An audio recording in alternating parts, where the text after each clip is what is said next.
I Am the Specialist of the Strange, written by Dakota Franson, narrated by Douglas MacArthur, published by Bald and Bonkers Network LLC.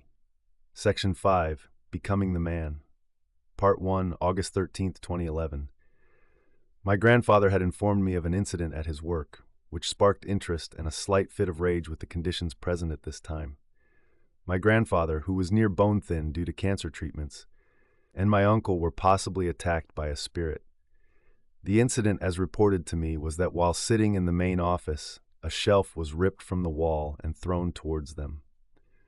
Based on the report, the attack seemed to be aimed towards my uncle, knowing how he could have easily mocked the idea of the spirits in general, thinking no one would hear him.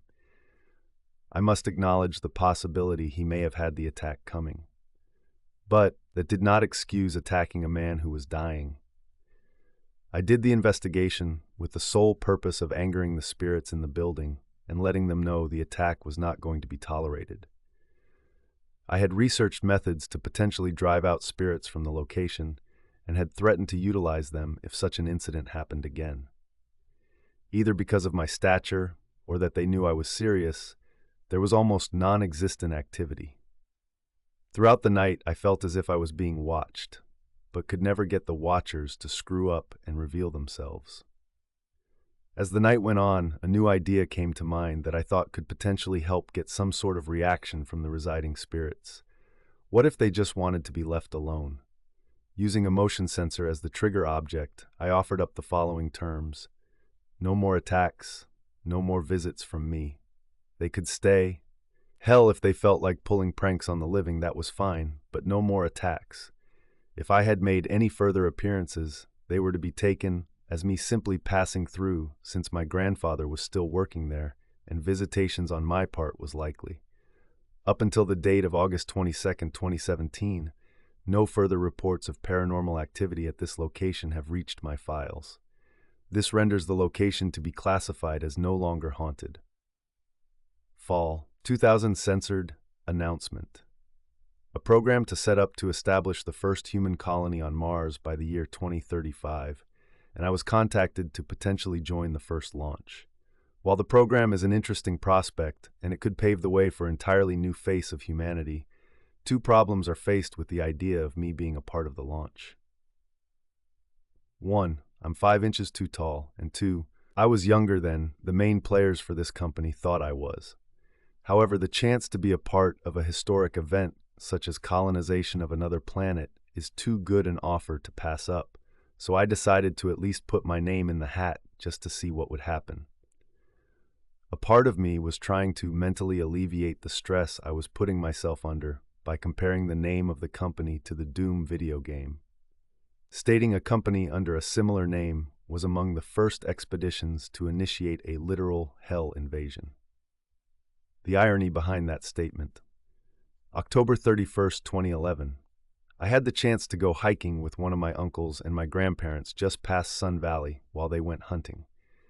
The only two reasons I bothered to go, since I'm just not into traditional hunting, was because I was told abandoned mine shafts were in the area and I like to check out wildlife. High amounts of quartz were also in the area, which is a mineral believed to act like a battery source for spirits. Once we came across the mine shafts in question, it felt someone was on the inside looking right back at us, and a couple photos seemed to reinforce the notion. I took home a large quartz chunk, managed to save the photos, and show them off to a few individuals that had been on ghost hunting shows. Their opinions suggested they felt it was a good capture. But the biggest lesson I had in this? Do not push yourself past the point of physical exhaustion just to outdo your loudmouth cousin. Your body will make you regret it. December 4th, 2011. Perhaps the most heartbreaking moment of my life in my earliest years on the job, the day I lost the one family member that actually felt the most supportive of my endeavors. It should be obvious by now that my grandfather was more of a dad to me than my own father, and he extended that courtesy to my sister and cousins on my maternal side. But because I was the oldest of the bunch, I had the closest relationship with him. While we all had taken a loss the day he died, it hit me the hardest. though my seemingly lack of emotion caused concern for the rest of the family. My grandfather was the type of guy who didn't want to be made a big fuss over, and my grandma and I were the only two who remembered this. While everyone continued to fight and prod over how to handle family affairs, she and I were the ones who wanted to simply get past everything and move on. My own mother tried to pry me into bursting down into tears, going as far as saying I wasn't human. On several occasions, which continued to build the urge to smash a glass bottle and jam the shards deep into her temple. I didn't trust her with showing any emotion because it would be turned against me, or be used to talk about me like I was nothing more than a mindless ape when I was in the room. Hell, I still don't trust her in my 20s, and our relationship had improved. But back to my grandpa. Though I still miss him, I have to admire how long he managed to hold up against his cancer, despite it continually spreading throughout his body.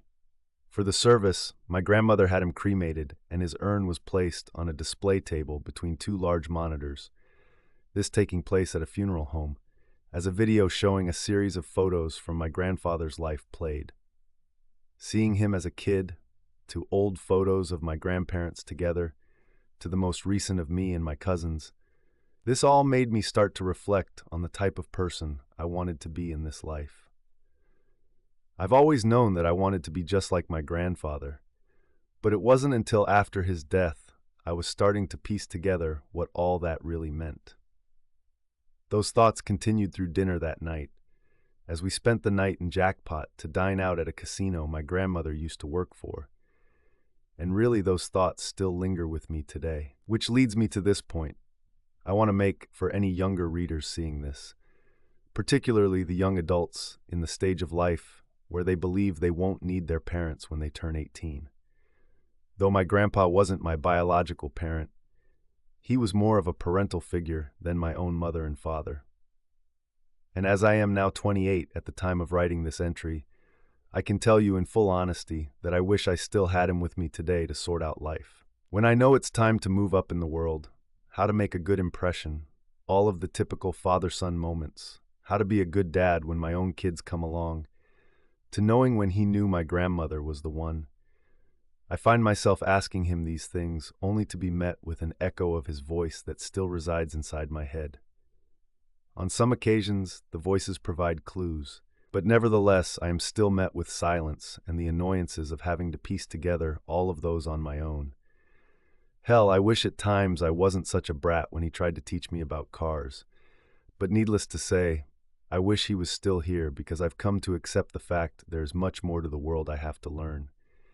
So if you can, don't be quick to toss out your parents or whoever steps up to properly fill that role in your life.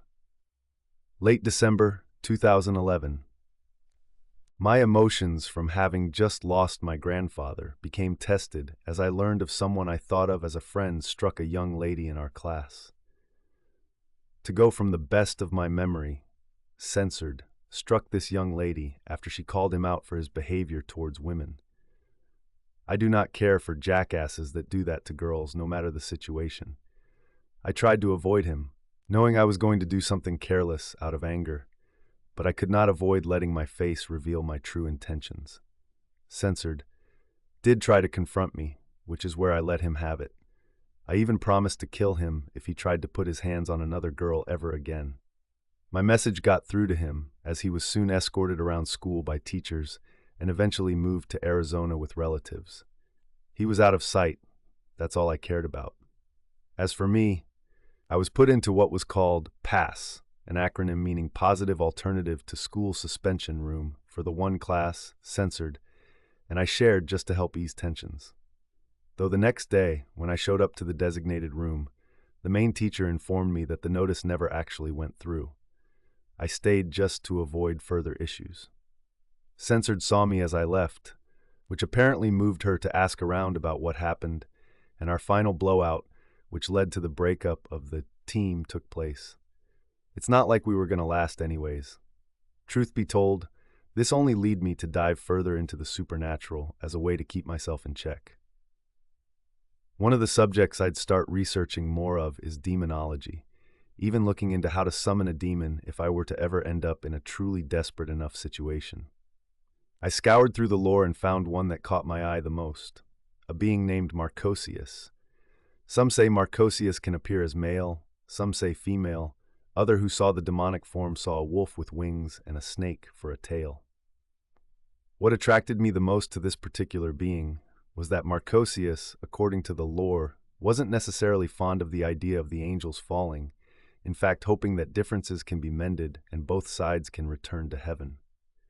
Her choice to fall was because she had family also fell. When I conducted the ritual, the summoning was a bit more successful than I anticipated.